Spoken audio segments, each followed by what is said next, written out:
Halo sob, balik lagi di Tomatek dengan konten rakitan PC. Tapi di video ini akan sedikit berbeda ya dengan video rakitan yang sebelumnya.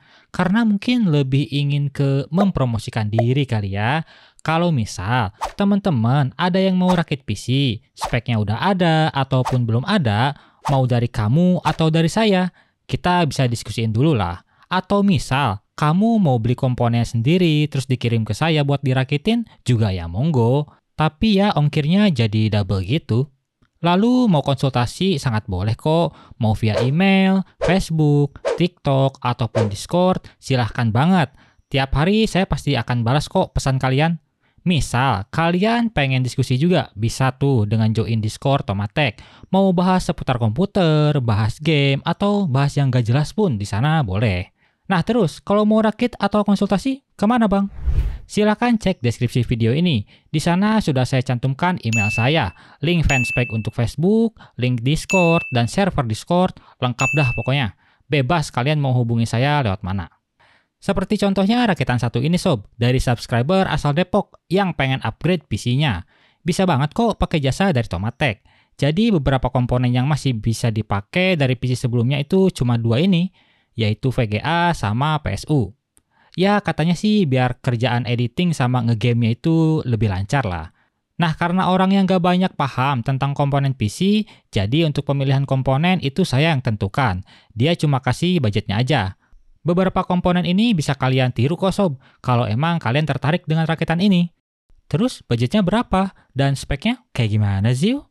Yuk mari kita kepoin. Dan video ini bisa jadi nggak terlalu panjang ya kayak biasanya, saya akan persingkat aja. Walaupun spek PC saya yang tentukan, tapi soal casing, biasanya saya selalu serahkan kepada pemilik PC. Soalnya masalah casing itu selera. Kalau saya suka, belum tentu si pemilik PC-nya suka. Makanya saya selalu mendiskusikan perihal casing, warna casing, dan warna fan casing. Biar si pemilik puas dengan hasilnya. Casing di sini memang pilihan pemilik PC-nya, yaitu Cube Gaming Epiom. Casing ini mirip seperti casing yang saya pakai pribadi sob, yaitu FPMax AirMesh 2. Beda di bagian depan sama front panelnya aja yang ada di bawah samping. Spesifikasi lengkapnya akan saya cantumkan di sini.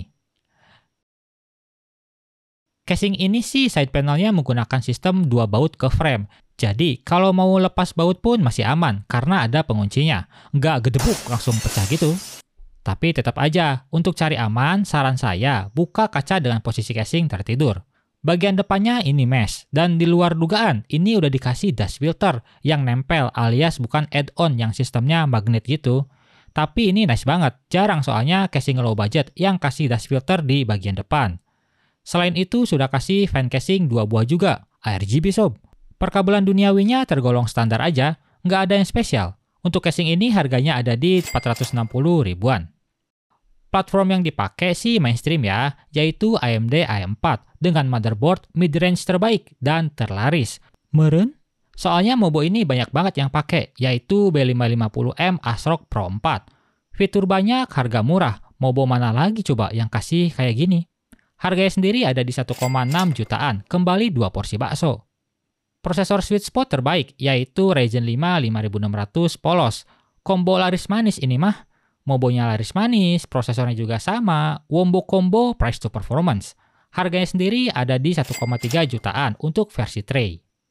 RAM yang dipakai sesuai request, pengen yang 32 GB langsung, biar kedepannya nggak perlu tuh upgrade-upgrade lagi.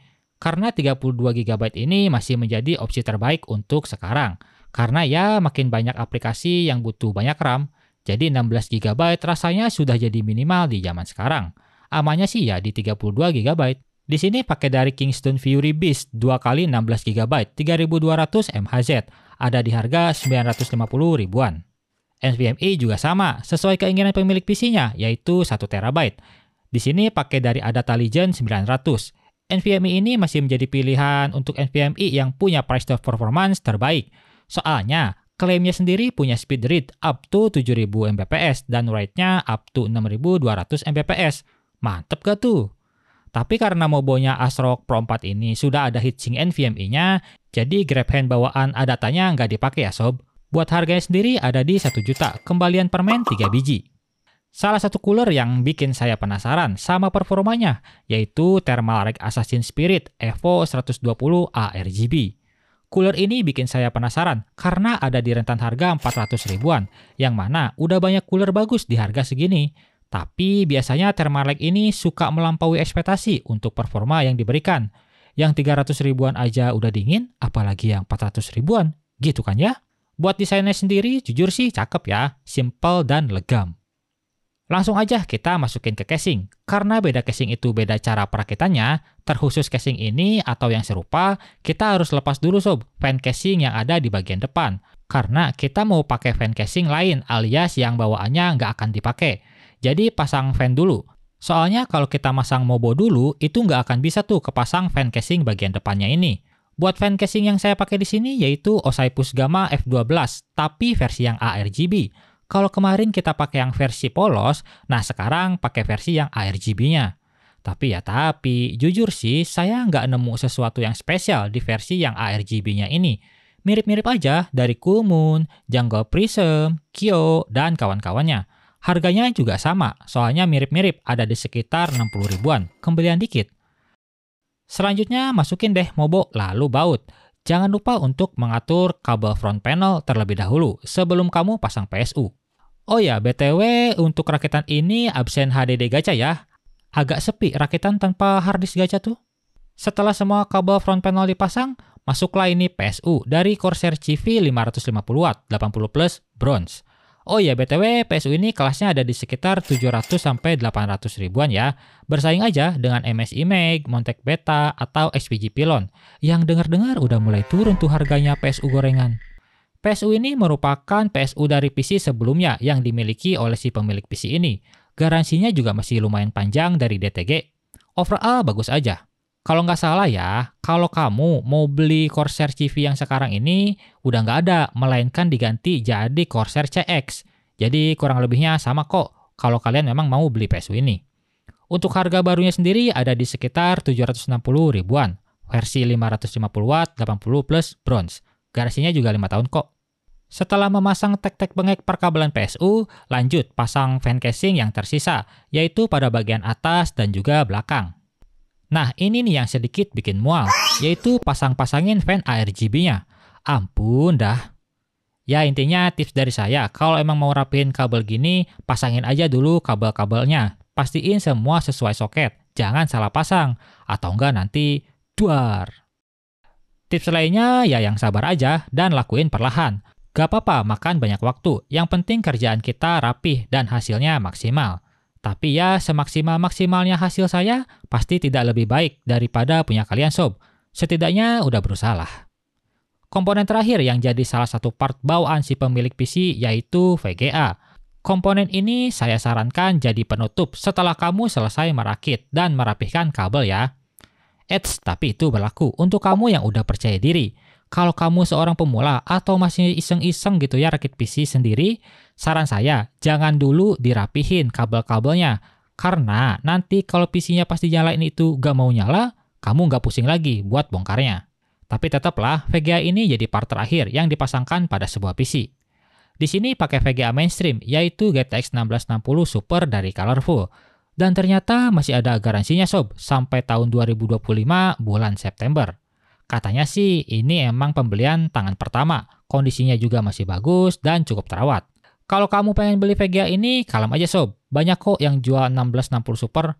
Tapi kalau mau yang masih ada garansinya, ya agak susah. Kalaupun ada, biasanya ada di rentan harga 1,8 hingga 2 jutaan. Bukan karena video ini promosi diri dari Tomatech, terus kita nggak tes gitu ya. Pastinya dites dong. Tapi saya akan tes singkat aja. Berikut untuk hasil benchmark PC mainstream ini. Karena ya spek kayak gini udah banyak banget yang pakai sob.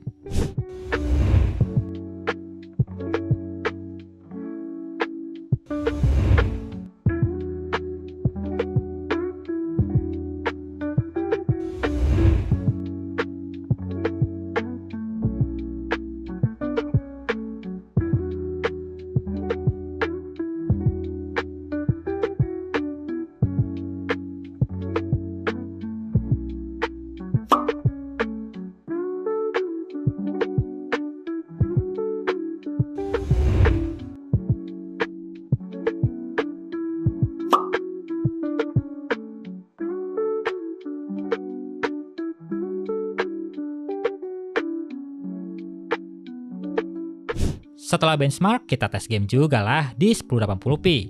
Buat game yang dites juga nggak sebanyak seperti biasanya ya. Ini sebagai referensi aja buat performa gaming PC kali ini. Cipher removed.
Gimana soal performanya? Produktivitas oke, gaming oke, tapi harganya juga oke gak nih? Untuk total harga PC ini kurang lebihnya ada di sekitar 6 jutaan kalau tanpa VGA dan PSU.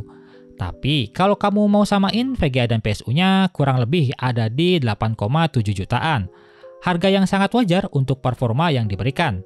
Ya seperti yang saya bilang tadi, spek PC ini adalah spek mainstream. Prosesornya mainstream, VGA-nya juga mainstream, ya judulnya adalah PC mainstream lah. Tapi kayaknya rakitan ini udah hampir kayak rakit baru ya, karena komponen yang sebelumnya yang diambil itu cuman VGA sama PSU doang, sisanya benar-benar baru. Itu pun VGA dan PSU-nya rasanya kayak barang baru juga, masih bergaransi resmi. Jadi gitu aja sob, untuk pengetesan PC ini ya. Sekali lagi buat teman-teman yang mau rakit PC di Tomatech atau mau upgrade PC-nya di Tomatech, bisa banget kok.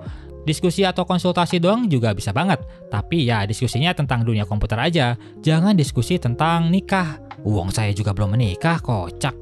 Teman-teman juga bisa lihat saran rakitan PC yang sudah saya buat untuk dijadikan referensi sebelum merakit PC. Di sini juga ada saran-saran part PC seperti VGA, NVMe, air cooler, casing, dan nantinya akan saya update untuk part-part PC lainnya. Jadi kamu bisa cek link spreadsheet yang ada di deskripsi ya. Intinya semua ada di deskripsi. Jangan males baca. Soalnya banyak nih orang-orang yang nonton videonya dipotong-potong. Terus nanya-nanya deh. Padahal jawabannya ada di video. Bahkan di deskripsi juga ada. Ya gimana bisa jadi Indonesia Emas 2045 coba ya?